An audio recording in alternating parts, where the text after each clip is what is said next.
There we go. Okay, great. All right, well, welcome. My name is Carlene Palante. I'm the Director of Career Planning. And in career planning, we've been working with students to prepare them for the job search and transitioning from jobs, from college to jobs and also to internships during this COVID-19 economy. So tonight, through our panel, we are eager to provide some young professionals' perspectives on going out into the real world and making that transition to the world of work right now, and provide them tips on how to be successful in networking and in the job search. So it's really your chance tonight through this panel to learn from some young alumni and professionals. And some of them have been through recessions before, so would love to hear some of their perspectives.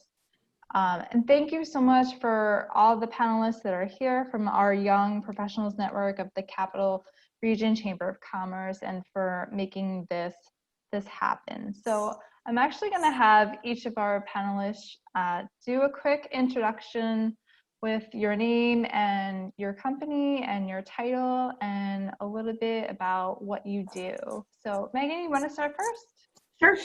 So hi, everybody. My name is Megan Johnson, and I am a corporate recruiter for a company called Zones, located in Menands in Clifton Park. I focus on hiring for our Microsoft Office 365 team, and also focus on our college recruiting. Great. Whitney.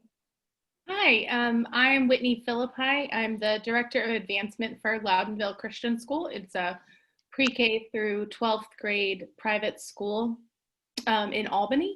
And what I do is mainly marketing and fundraising for the school. It's a nonprofit, so just working with donors in the community to not only recruit and bring in families, but also try to get funds and support for our school and our different programs.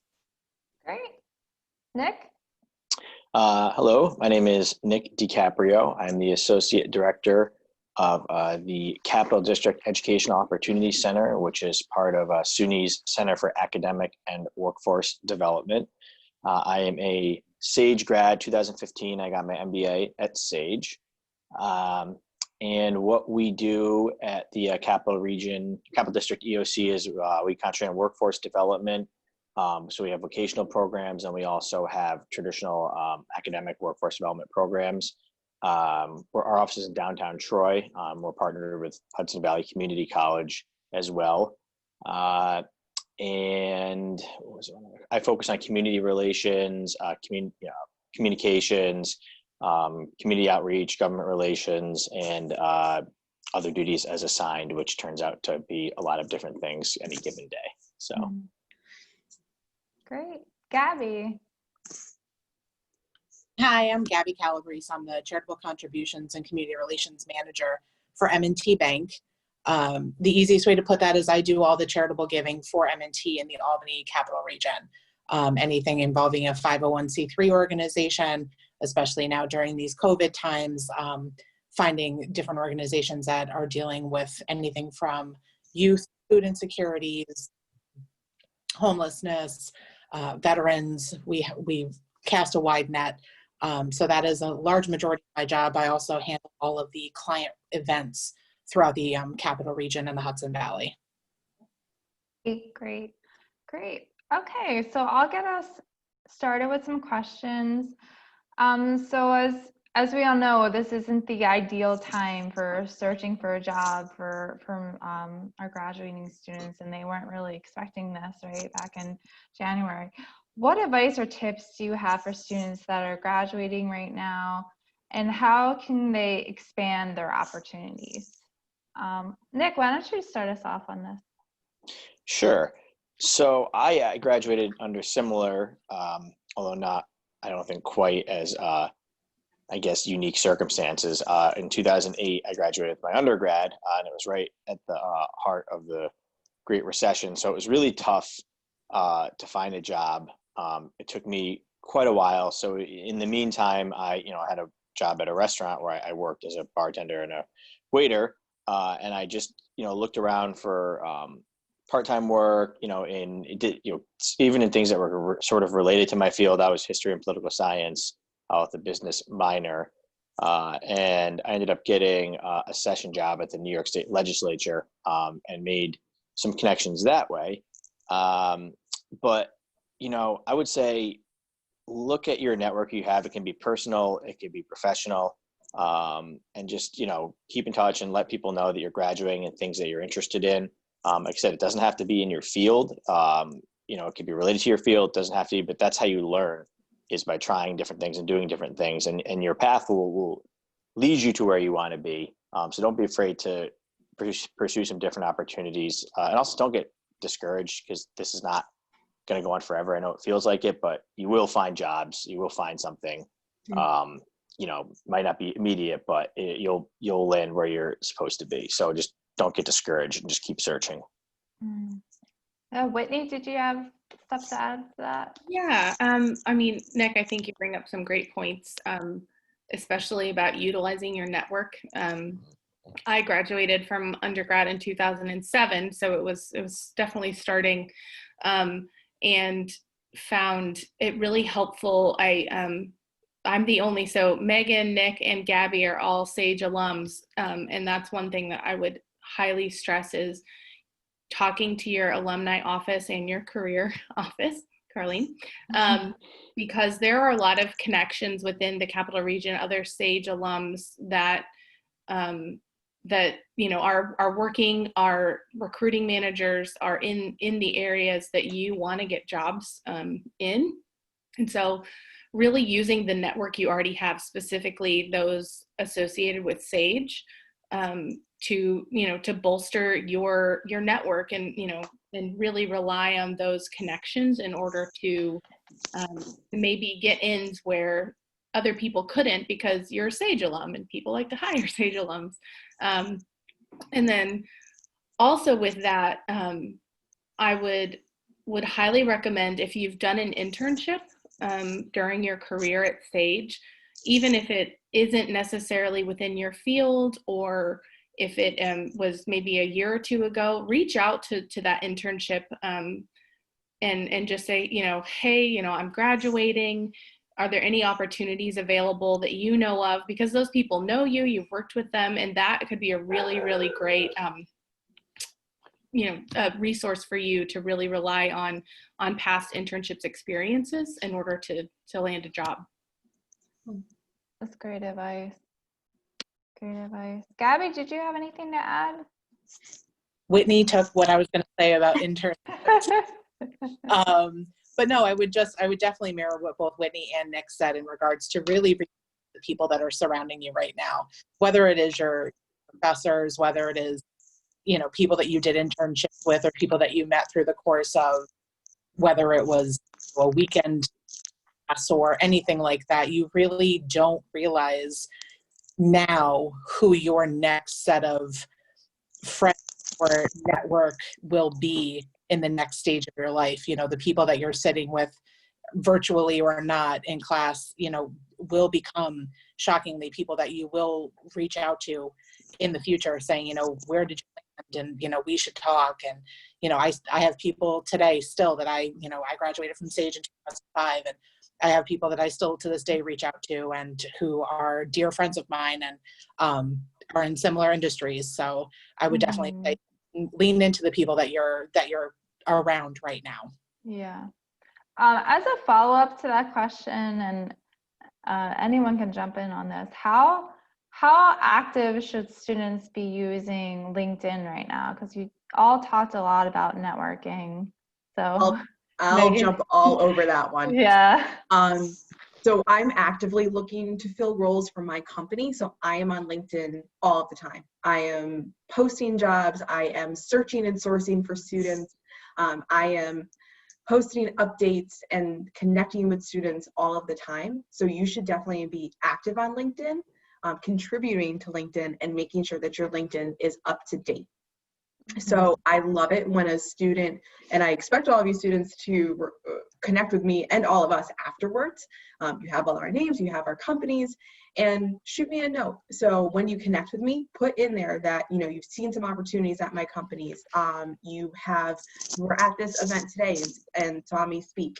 So connect, because while I might not have something for you right now, there's a possibility in 3 months that I might have something. And you can stay up to date on my posts and things that I'm sharing, and we can connect and have a virtual relationship, a professional virtual relationship, that you can stay up to date on what's going on with me and my company.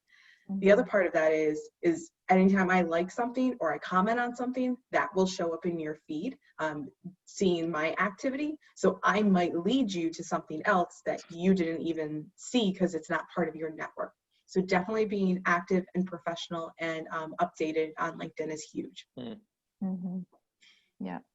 And just to plug our office a little bit, we, you know, help students with creating a profile if you don't have one yet, and updating it, and how to use it to the maximum to really find those connections and opportunities. So we can certainly help with that. I'd say, just to kind of agree with Megan said, LinkedIn is, even, you know, you think you're just graduating, who am I going to connect with? Connect with, you know, your professors, connect with your friends who are graduating, people, you know, graduated before you, people you know, family friends who are on there. Because, you know, I found when I have been doing job searches and I'm looking to make a change, if I know there's an organization I'm applying at, I'll look to see who works there, and I'll look to see who might be a first connection. And if that doesn't work, a second connection. And a second connection means that you have a first connection that you share. And if I know that person well enough, you know, you reach out and say, hey, I just want to let you, I saw you know so-and-so at this place. I want to let you know I'm applying. If you're comfortable, would you mind letting them know to look for my application when it comes? You know, that way, even that little move can make yours kind of go towards the top of the pile. And it doesn't take too much work, you know, to do it, but I've always found it very effective. And I think, Megan, you'll probably agree with me on that. Definitely. And you can even do searches for specific alumni at specific companies. So if you want to see who's a Sage College alum at M&T Bank, you can do that very specific search and see what connections you might have to connect with other alumni, to connect with people that you may know at the very specific industries and the very specific companies that you're interested in. Great.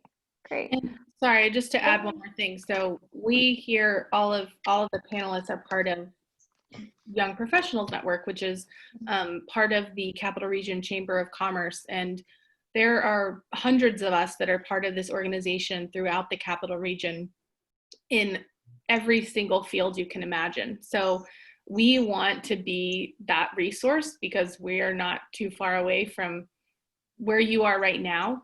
So we're going to enter all of our emails in the chat as well. So if you want to connect with us and say, you know, even if, you know, you're interested in a field that is outside of the four of us, you know, let us know. We most likely, one of us will know somebody who's in that field and we'll be happy to connect you. So please feel free to reach out to us. We'll put those in just a second. Awesome advice. It's you kind of hit the nail on the head of, you know, if you know someone, it's always the next question of, is there someone that you know that you can refer me to that's going to help me? You know, so it doesn't have to be someone necessarily in the field, but that, you know, we all know other people, right? So it's great. Next question, and this might go back to Megan. What is the hiring process like right now in your industry? And if anybody can give some insight too to just some of the other industries that are still recruiting. So Megan, if you want to start. Sure. So my industry is IT consulting essentially. So what my company does is work with businesses of all sizes to identify what their IT problems are, create a solution, implement the solution, and support the solution. So we have everything from a sales side and a marketing side and business components to the actual hands-on IT. So because of COVID, we have transitioned all of our recruiting, all of our interviews, and all of our new hire orientations and trainings to be completely remote.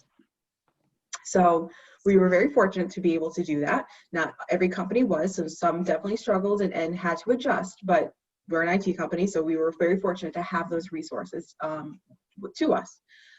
So typical start of application, resume review, phone interview with me. And then the change would, while you typically come in for a face-to-face interview after that, it has been to a video interview. So students have had to adjust to using WebEx, from using Microsoft Teams to using Zoom and other video interviewing sites to do their actual face-to-face interviews with the hiring managers. So the problem is that you want to see where you're working. You want to see the setting that you be in. It helps give you a decision, and it helps you make your decision to see if it's the right fit for you. So to aid in that, we created videos to show the space, to show where a student would be working if they were to accept the position, because you would be back in the office at some point in time. So we want you to be comfortable in a cubicle setting. Now you're socially distant, you have a cubicle between you two, but we wanted them to see the setting itself so you could still see where you'd be working and not just accept blindly. So that was a new piece for us, to be able to do those videos so they can see the office. And then new hire orientation was just like this. So we've been able to do remote new hire orientations for a while, because we've had people start from all over the country. But then our Microsoft training went completely online. So all the presentations, all of what would be face-to-face shadowing and working with partners over their shoulder, we've changed, and now we'll have to change when we're back in the office as well. But we were able to still do our mentoring for the training portion of it virtually, over Teams, over different video settings and the such, to be able to help them transition and understand the job itself. So we were fortunate to be able to do that for all of our new hires. We actually had 35 people start on one start date in April. Wow. Yeah. That's great. It's a lot. Yeah. And Gabby, you had some perspective too for where your company is with hiring. So for us, I mean, we're 17,000 employees over all of New York State, and down into Boston and Florida and a bunch of different places, but we're headquartered in Buffalo. And really right now our focus is on the maintenance of the employees that we have currently, but also, I'll be very honest, we're like a lot of companies, we don't know what the future of, being able to have, a hiring, a group, a new group come in. We've been lucky that we have not had to furlough or lay off anybody during this time. People were redeployed to different projects. But for that, right now, everyone is still, knock on wood, still employed and able to, still get a paycheck every 2 weeks. So right now it's just status quo is the easiest way I will put it. Not to say that it's going to stay like that forever. We definitely are always continuously growing. But right now, with just the amount of uncertainty, the hiring process is definitely slowed with M&T. I can say that much. Mm-hmm. Yeah. Right. And it kind of goes back to what we were talking about in the beginning of, being open to other industries and, being open and networking to kind of find your way to an opportunity that might fit you. So there definitely are employers that are still hiring out there, but there definitely are what Gabby was saying as well, is they're not sure or they've slowed down. So it might take a little bit longer to find that opportunity. So let's transition a little bit. So what skills or experiences as a college student are really important to market to employers right now? I mean, I'm happy to jump in, but I know, so my background's also in career counseling. So I worked at a local university in their career center, helping students find jobs prior to coming to Zones. And so one thing that I know, that not probably only us who's on the panel, but employers across the country, they want to see your projects. They want to see your courses. They want to see the activities that you're involved in, both related to your major and not related to your major. Mm-hmm. That being said, that might be your only experiences so far in your major or in a field that you're looking to get a job in afterward. So really make sure you're highlighting them to show that you might not have had an internship yet. Okay. But I've worked on this project. I've been a member of this club and been the president of this club for the last 4 years. And this club is directly related to my major. So you can show them different ways that you've had experiences in your major and experiences in the field that you want to be in without having maybe had that internship experience just yet. Mhm. Yeah. I And would Nick, say go ahead. Go ahead, Gabby. flexibility right now, especially, you know, you're going to pivot in a million different directions right now as you navigate towards a job or an internship or considering going for, you know, extended education. It's really going to be your ability to be flexible with what you can do. And when you're able to do it.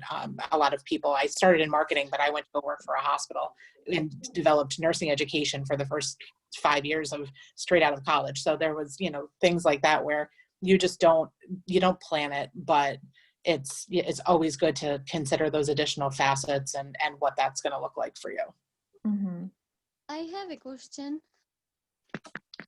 Sure. If you want to. Hi, I'm Fauzia. Sorry, I joined you guys little late. So I just have a question. I am a bio major. So what are the criteria and what are the like job task? If you go over real quick, since I joined late, and I apologize for that. So your question was what were the job tasks? Yeah, like what kind of job or the company, I mean. Oh, okay. Well, if you look at the screen, you can see who is on the panel right now. And we're not in particular talking about one job or really kind of giving some career advice for graduating students. I can certainly talk to you afterwards about that. Okay. Okay. We'll be probably in about 5 minutes or so, we're going to stop and have students ask some questions if you had another question. If you would just want to mute yourself for right now. No problem. That's all. Thank you. But I do think that, you know, as a bio major, right, you might think of certain fields are obvious within your major, but Gabby, I think you bring up a good point. You know, right now in this economy, there are certain industries that are still hiring and still, you know, looking for people, and it may not be directly in your field. But, you know, for example, places like hospitals, you may not have a nursing degree, but hospitals are businesses. They have business office, they have finance offices, they have marketing offices. So to think about what are the industries that are still thriving under this environment, and how could you even adapt the skills that you have in order to best fit, maybe something you wouldn't necessarily have first applied for, but it's what's open and what would work right now.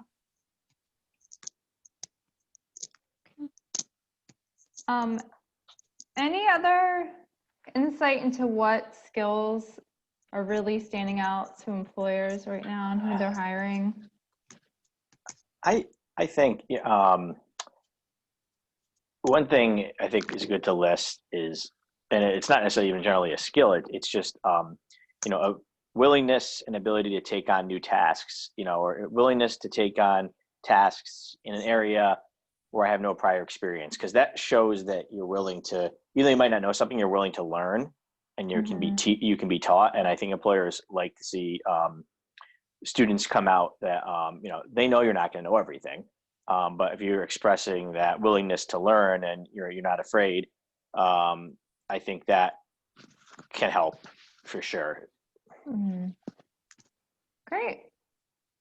Great. Is there anything that students can do right now over the summer to gain skills or experience? Any free online courses, whether it's a specific skill that you're looking at, like a coding skill or something like that. I know a lot of universities are offering those like free TED Talk types of college courses, if you can audit any of those or participate in any of those as well. Staying up to date and in your own field. So if you know that you want to be a mechanical engineer at the end of the day? You know, are you staying active in your field, even like tinkering around with things over the summer that's personal to help sharpen your skills and keep your skills going? Mm-hmm. Yeah, that's great advice. What advice do you have for networking or interviewing virtually? Because that really is, you know, as Megan, you were describing your how it's working at Zones. What advice do you have for the virtual networking or interviewing? Look directly at the screen. So many of us, and you're probably seeing my eyes kind of avert if I'm looking at Carlene talking versus I'm talking. So really paying attention, because if you're looking at your camera, you're looking directly at that person, even though their face is down here and it might be a little weird. Slower than you probably normally would because you're nervous. And if you're like me, I talk a mile a minute anyway. And I also talk my hands.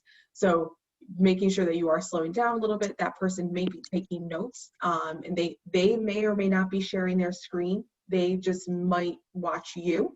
So then it's a little bit awkward because then you're on video, but they're not. So you're not sure if they're jotting down notes, if they're just listening to what you're saying. So always maybe just speak a little bit slower. Make sure that your background is appropriate, and make sure your extended background is appropriate. So I have curtains, which is great, and that's what I can see in my purview, but you might be able to see more. So just make sure even more space than what's behind you is appropriate, because if you're at home, if you're in, you know, your room and you have posters up and you don't really want them to know that you're a Foo Fighters fan, you know, you can make sure that you're setting yourself up appropriately where they see, you know, the most appropriate space. Right. Whitney, did you have some things to add to that? Yeah, I think, I mean, definitely making sure, like, one thing is, again, that you are in a place where people can see your face, and that, you know, test it out. If you have an interview, you know, I would test out your technology in advance. Make sure that, you know, set up a Zoom call with a friend or something, just to make sure that people can hear you well and see you well, and that the place is, you know, appropriate space that you're in. But you know, the same interviewing, you know, tactics that you use in an in-person interview still do, you know, matter, you know, preparing and making sure you have questions to ask and that sort of thing. But I think it's very important in this to even be extra prepared. And that's why I would say just make sure you really test out your technology, because that can, you know, that can really just, even the best answers when you can't hear the person or see them well, it's just going to be a little more difficult. On top of that, with practicing, just to throw a plug again for YPN, we have a group of young professionals who really just want to help out students that are graduating and looking for jobs and maybe interviewing. So if you'd like to maybe do a practice interview with someone, just to you know, get some more experience with that, even if you don't have one lined up, again, my email is down there, so is Brandy Landy's, and we can connect you with maybe someone within your field or someone that can just give you some practice interviewing in this medium, because it is different. And we can be a little more nervous. It's a little more difficult to read body language, and that sort of thing. So I think, again, just making sure that you practice. Practicing interviewing is something you should always do, but I think even more so when you're doing them over Zoom or even just over the telephone, because it's just different. And so making sure that you're fully prepared for that. Yeah. Thank you. Thanks for offering that. That's awesome. I would say the other thing, just realize that as awkward as it is for you guys, it's probably just as bad for the person on the other side. Right? As much as, you know, we can sit here and say, like, be prepared and everything, and these are uncertain times. These are things that none of us, aside from probably Megan, who deals with these, you know, with interviewing in so many different mediums every day, but, you know, realize that it's just as awkward for everyone else as it is for you. But I would also mirror what Whitney said in regards to, you know, just your preparation is always the most important part. And, you know, you have resources from, you know, from Sage and from, with YPN as well that you can definitely take advantage of to prepare ahead of time. Mm-hmm. And roll with the punches. If your dog barks, your dog barks. It happens. It's okay. Yeah. You can't let a small glitch like that throw you off your game either. Yeah, and if somebody is not going to hire you based on that, that's not somewhere you probably want to work. So Exactly. Exactly. Right, right. I'm actually gonna open up to the audience for questions. If someone wants to put their question in the chat box, or if they want to unmute themselves and ask a question.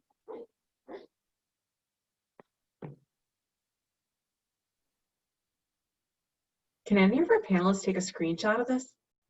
I already did. Ah! I'll send it to you. With my mouth wide open while I was talking. Any questions? Or I have a few more I can ask too. We'll wait a few seconds here. If anybody wanted to chime in.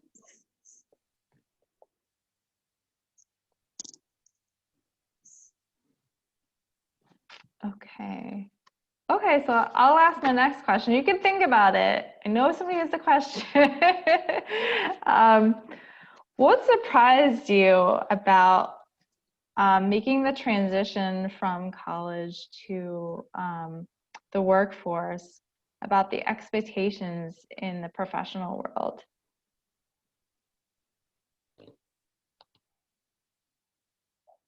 think, Nick, you had a answer to this one. I would say that when I kind of got my first job in an office, I expected to go in there and that everybody was going to know everything about everything all the time, and kind of nervous to ask questions or nervous to say like, I don't, how would I go about doing that, or I don't know how to do that, because I'm like, okay, if they hire me, they expect me to know everything, and it's like that's not the case. They expect you to have the skill set to learn and the ability to learn, but they're not expecting you to go in there day one and know inside and out the organization and how everything works. So don't be afraid to ask when you get assigned a project or assigned to do something. Don't be afraid to say, okay, what would be a good first step for me in working towards, to achieve this task or to achieve this goal? Where should I start? What would be any advice? And I think that shows that you're taking it seriously and that you want to learn and you're willing to. And it shows that you've kind of you're doing the critical thinking to get to where you need to go in that project. But yeah, I was just surprised that when I got to, no one was experts all around everything. There was all times where even, the president would say, oh, I'm not sure. That's something I have to look up, or that's something I have to find out. So. Mm-hmm. Great. Yeah. I would just add on to that you don't always know where an opportunity will go. And what I mean by that is, like, for example, out of college, I had a part-time job as a front desk person at a hotel while I was in school. And that ended up turning into a full-time management job because I was there and I saw different opportunities to take leadership roles, and I took them, and they saw something in me. So it turned into actually a full-time, more career type job than just kind of something to help me pay the bills during college. So even the jobs that you have, you might have, or, look in the future that might just be like, okay, this is just to get me through this period of time. There are always opportunities to show your leadership and professionalism. And sometimes people are going to be gracious enough to ask you to do them, but a lot of times it's going to be your own initiative, seeing something and taking the lead on it, asking, I see this problem and I have an idea of maybe how we could solve it. And people take notice of that, and that's what they want in full-time, that's what they want in the future of the leadership of their organization. So even maybe a job that you're like, oh, this is just for now, never discount what that opportunity could lead to, and really try to take initiative any chance you can to show your skills, to show that you are a leader, to show that you are intelligent, because you graduated from SAGE, you have a lot going for you. So just to really make sure that you're always keeping an eye on that and not just discounting something because you're like, oh, I never want to work here, you know, full time. Because you don't know, it could turn into something awesome. Mm-hmm. Mm-hmm. Great. Great. Please type in your questions. I put it. But how do you maintain self-care as a young professional and really try to juggle work and personal time? And I know this is something I'm personally struggling with working from home right now, where there really isn't this line of, you know, work and being at home. How are you managing that? I can take this one if you want to start. Mm-hmm. Sure. Something I've done, and I've been lucky enough to have employers that have been okay with it. As long as it doesn't interfere with my work or schedule permitting, my gym has been always somehow been lucky to be like right next to where I work, or if I've worked on campuses, there's a campus gym. So there's usually a group of employers or employees there that will kind of try to get a workout in on lunch. So I will, as long as it's not interfering with my work or I have time, I will make that hard stop, go to get, 45-minute or half an hour quick workout in, shower, and then get back into my office, or right now as long as it's not interfering, I have like a little alarm that goes off on my phone. It says, all right, it's noon, go outside and go run down to the park and back, 2-mile run, and then pop my shower and I'm back at my desk within 40 minutes, as long as I'm not really slow. But it's helped me kind of get out and just kind of have that break and get the endorphins going and come back recharged. And that's my self-care. That's my routine. That's what works for me. It makes me more productive. It's not for everybody, but find something like that can kind of help you take a step back and recharge and then go back to your work, because you'll be better at your job if you have that time for yourself. Mm-hmm. I would say for me, I hear of this mythical land where people are able to shut off at a certain time and not receive email and things like that. And I aspire to get there, but I know I never will. So it's kind of like Nick said, it's finding the balance in your day. I made a vow to myself that during quarantine, I'm going to read a book. And I'm going to, whatever that book is, it's not work related. It's completely just stupid and nonsensical, but I needed to read a book, and I've done that. And now I feel like I should probably read a second book, but we'll see. But just in general, it's staying in contact with the people that you still, are friends with in your family. And, I'm lucky in that my office, every morning at 8:30, we have a call. Every other Friday, we do a Zoom call where we do like a Zoom happy hour so we can see each other. It's just finding that new norm right now with everybody, but, also knowing that everyone's kind of going through this thing. So it's, you want to maintain patience and you want to maintain stability with everybody as much as you can. Having the nicer weather, of course, being able to go outside and walk your dog who decides to bark during rain, like putting it to sleep. So not in the bad way. I'm sorry, I didn't mean to say it that way. So just, things like that. I think it's important to kind of carve out a piece of the day. Yeah. Well, looks like we have a question in our chat box from Molly Ray. What type of resume would you want to see? Functional, chronological, combination, or one page, etc.? And what would make a candidate stand out in an interview? And Megan, I'm looking at you, our recruiter. So I like a little mix of both. I think it's very dependent on where you are in your education and where you are in your work history. So your education really is always going to go up to the top, especially if you are recently graduated, even if it was with an MBA and you have some work experience. We really want to see that degree right off the bat. If I have a degree requirement, I want to see that you have that. Second of all is I'm a big fan of seeing the details of what went with that job. So I know some resumes might say, my skills include, and it highlights, and then there's a list of jobs on the bottom. personally, I've always liked, and I think a lot of employers do, is I want to see where that skill happened. You know, if you had used that skill or had that project or had to complete something at a small business that was only 2 people, it's great and it's valid. But if you also had to do that at a Fortune 100 company, you might have more to talk about. You might have something else to explain, or there might be different dynamics that you had to go through in that project versus at the different types of companies that you've been at, or courses or projects or whatever. What makes a candidate stand out in an interview for me is I definitely appreciate you preparing for the interview, right? So you want your prepared answers and you want your stories that you want to tell, but you have to be able to pivot. So if I ask you what makes you a qualified candidate for this role, and you just read me your resume again, I have your resume in front of you. I can see that. I want that next step. I want to see, how does this course actually prepare you for the job that you applied to, which is a very different answer than just kind of going over your resume with me again. Don't read my mission statement. I know what my mission is as a company. I'm glad that you acknowledged it and that you've seen it, but I don't need you to read it again, right? How does my mission as a company affect you? And why, based off of that mission, do you want to work for me? So just change the tone a little bit and change how you respond to make it more personal.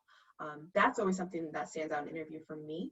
And always having questions at the end. Always ask about process. I can't tell you the amount of phone interviews where I say, so do you have any questions for me?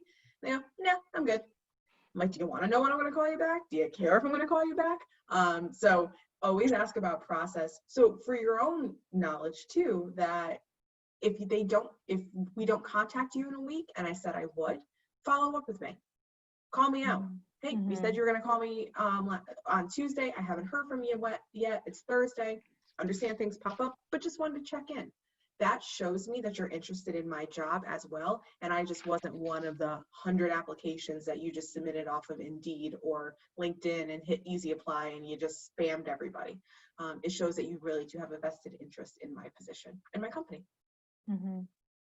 No, Megan, that is, I echo everything that you said, especially the part about having questions. I work with high schoolers preparing for internships, and I can't tell you how many people go to interviews for internships or colleges, and they don't prepare questions, and having prepared questions, especially ones that show that you have done some research on the company you're applying for and you know it.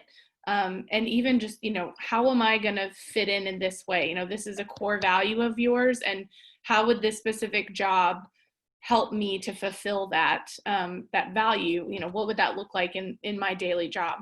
That shows that you are invested. It shows that you care. I always tell students, please prepare at least 3 questions. Write them down on the back of a resume so that you have them for if you're nervous at the end. So always, always, always prepare those questions. And then for your resume, again, have specific examples on it.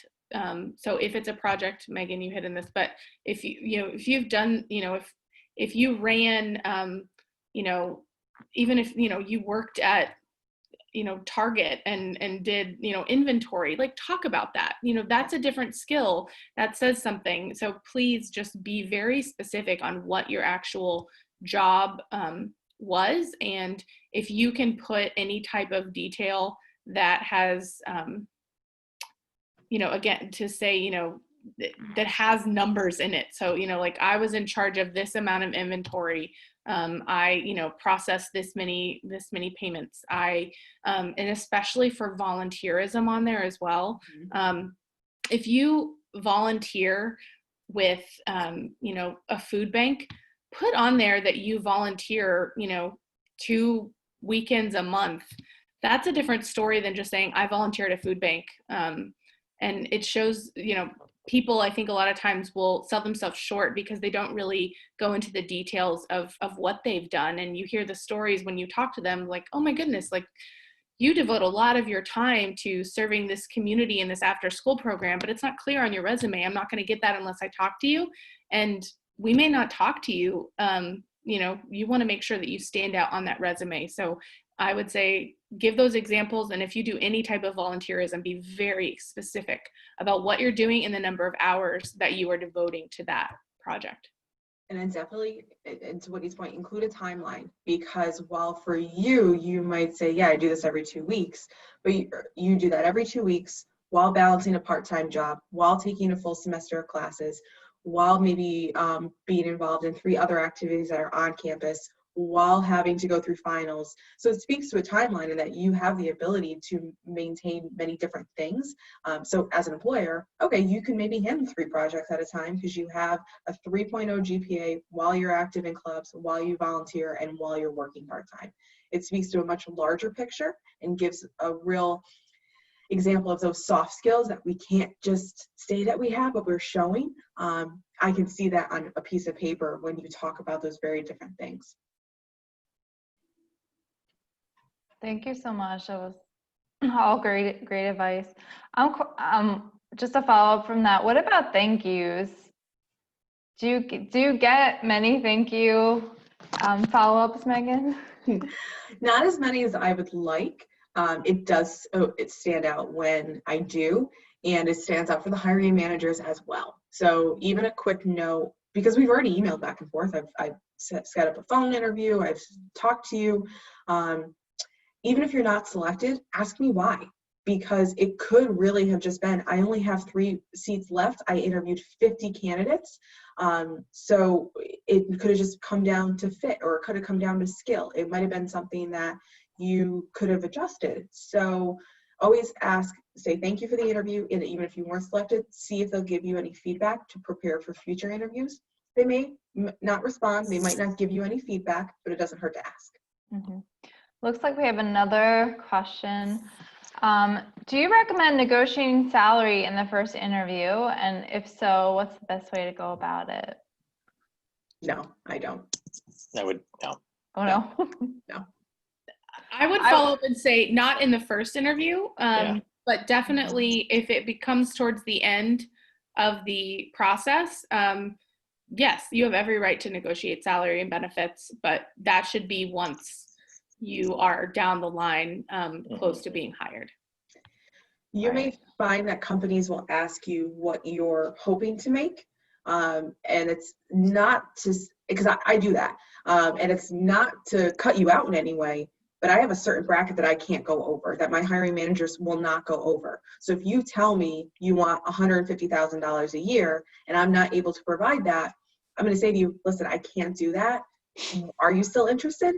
And then you can decide to self-select out.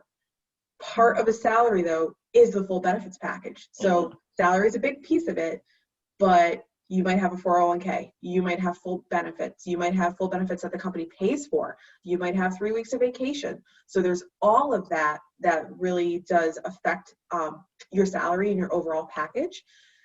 So you're not going to negotiate because you want to see kind of what everything looks like, but you know, towards the end when you have an offer, that's when the best thing is, the best time to do it, to say, is there any wiggle room here? And here's why.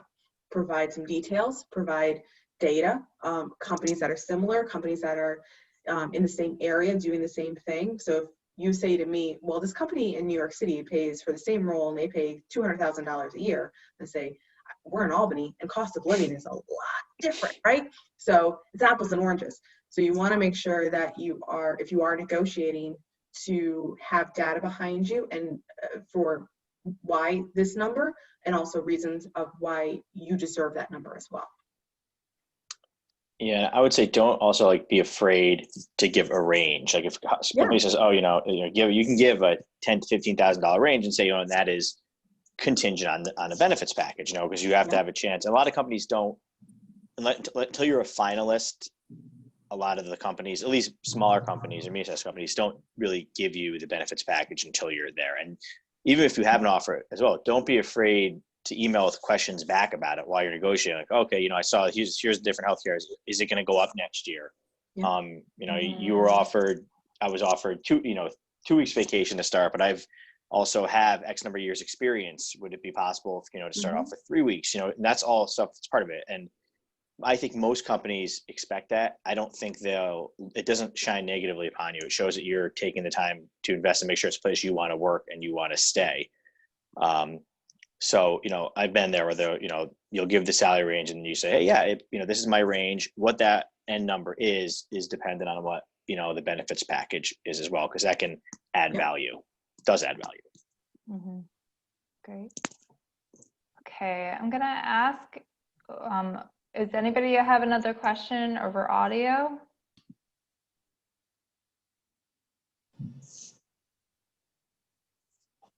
Okay. Anybody have any questions about cover letters? Write them, please. Yeah, write them. And don't be afraid to call the company and say, hey, my name is so-and-so. You can give your first name. I'm interested in applying for this job. Do you know who I should address the cover letter to? Bingo.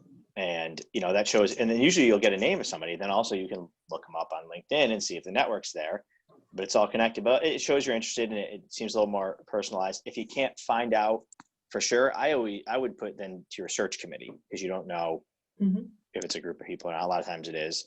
But don't be afraid to make that call and to ask a name of the person. And on top of that, I would say use your career office for your cover letter. You need to have other people see it, because I promise you there are things that can be improved in your cover letter. Anytime I'm applying for something, I always send my cover letter to a group of people that I know have a skill in that and that are helpful to just read it and give me feedback, just because there are always things you can do to make it better. So just make sure it's not something that you only see. Share it, because that can really be a make or break thing if it's really well done. Yeah. I would say, go ahead, sorry. I would say cover letter, your resume, if there's a website that you're, loading a portfolio onto, you always want those additional set of eyes before you set it to anybody to ensure that you're not, simple grammatical error or, something isn't, is off kilter or anything. You always, you look at it for so long and you're like, this looks great. And then you find that one person that's like, you missed a comma or whatever. So you do sure that you have those at least second, if not third set of eyes looking at the things that you have to submit. When you live with the document and you read it over and over and over again, it's your mind, even though you don't realize it gets used to the pattern of it, and it might miss something that someone else will see once they read it the first time. There's also sites, if you don't have anybody, there's sites that will dictate it back to you. So it'll actually read what you wrote back to you. So if you there's a word that's not a typo, it's not technically spelled wrong, but it's not appropriate there, or is not the word you meant to type, it'll read it back to you and you hear it and you'll say, oh, it doesn't read smoothly. I didn't even see that. And you'll know to check it. So that's always an option too, if you don't have anybody to look at it. That definitely is something I do with students. I will read it out loud to them, and a lot of times, we'll both catch it at the same time. But thanks for the plug, Whitney. Please come see us. We're here all summer for those resume cover letters, and salary negotiation is something we can help out with as well. So we're coming up on 6:30, and I just wanted to give you one more chance to offer, what will be one piece of advice you could give our students that have just graduated. Gabby, you want to start? Sure. Take a big deep breath before you dive into every single thing that you're going to take on over these next couple of months and even over the next year. The person you are today and the person you're going to be even a year from now are going to be two totally different people. Take advantage of people that are around you. Allow yourself to form your network, whether it is friends, whether it is professionally. Take this time and really form the group of people that are going to be around you. Because you'll never know who might be able to help you with that next introduction too. Great. Whitney. Yeah, so I think, even this summer, I know as we're looking for jobs and things, but also just take this time as you're searching and kind of looking for stuff to also just invest in yourself. If it is learning a new skill, if it's you know, learning how to use, you know, Adobe Creative Cloud, or to, you know, read books. I mean, I know that but really just invest in your personal knowledge and skills, because that is just going to make you that much more competitive and desirable as a candidate for when you do start applying for jobs, when this does ease up, when things are opening back up. Don't, you know, use this time wisely. I think all of us are trying to do that as well. But, you know, you have an opportunity to really invest in yourself and learn new skills that could really help you. Nick? I would agree with, again, you know, take a deep breath, because everything, you know, everything that happens to you is the learning experience. It's part of your journey. You know, even if it's something at the time that you interpret as bad, there's been plenty of things that have happened to me throughout my life, personally and professionally, that I've said, oh man, it's been so, you know, I thought it was the end of the world at the time, but now I look back and I'm like, that helped kind of make me a stronger person. You know, professionally, it helped, you know, I don't get nervous as much. It helps me learn how to do this, help me learn how to do that. So everything is part of your path, and might not seem like at the time, but it's leading you to where you're supposed to be. So always keep that in the back of your mind when something that, you know, is not working out, or something is perceived at the time as negative, or in fact, it might be negative. It's part of your journey to help you get where you're supposed to be. Megan? Yeah. So I had this whole thing in my head, and I was like, I'm going to give very practical advice, but I agree. You have to take it with a breath. I'm going to prepare you right now. You are going to send out hundreds of resumes. It's going to happen. There's no wrong number of resumes to send out. There's no right number of resumes to send out, but you will be sending out tons. Don't get frustrated by that. It's a part of the game right now, unfortunately. In addition to that, make sure that your resumes are very specific to the jobs that you're applying to. A lot of employers use computer softwares, applicant tracking systems, to scan your resumes first. So computer says yes or no, you're a fit based off of how many keywords you have in your resume before they even let you through. Mm-hmm. So be prepared to be able to create resumes specific to those jobs, send out tons and tons of resumes, and take a breath while doing it, because it will get frustrating at times. Yeah, Megan makes a great point. Look at the job posting, take words that they use in it, and use them in your description of yourself. You know, those action words, because that's going to come up, and you'll get a score higher points wherever each company uses their algorithm. Or I don't. I read every resume. Wow. Our resumes. Well, thank you. I want to thank our panel so much for your time and your great advice for our students and our graduating students. And I want to send you some spirit fingers. I've been doing this for your help today. It really was awesome. And this recording is going to be up on the Sage website, probably, hopefully tomorrow sometime on the career website. And also I will be following up with all the students that were on the webinar today, and provide your contact information. You were all cool with doing that, right? Yeah, definitely. And also some follow-up information about the Young Professionals Network, so they can follow up with you guys as well. Yeah, join YPN. We actually have some pretty cool events especially when we're not all stuck at our houses. You know, we do Kucha night was fun. That was awesome last year. You know, happy hours, networking things. So there's some cool stuff that goes on during, and when things get back to traditional normal, you can come to all that stuff and it'll be fun. Awesome. Well, thanks so much, everyone. It was great seeing you all. And on behalf of Sage, I can't thank you enough. See you later. All right. Thank you. Take care. Bye, everyone. Bye.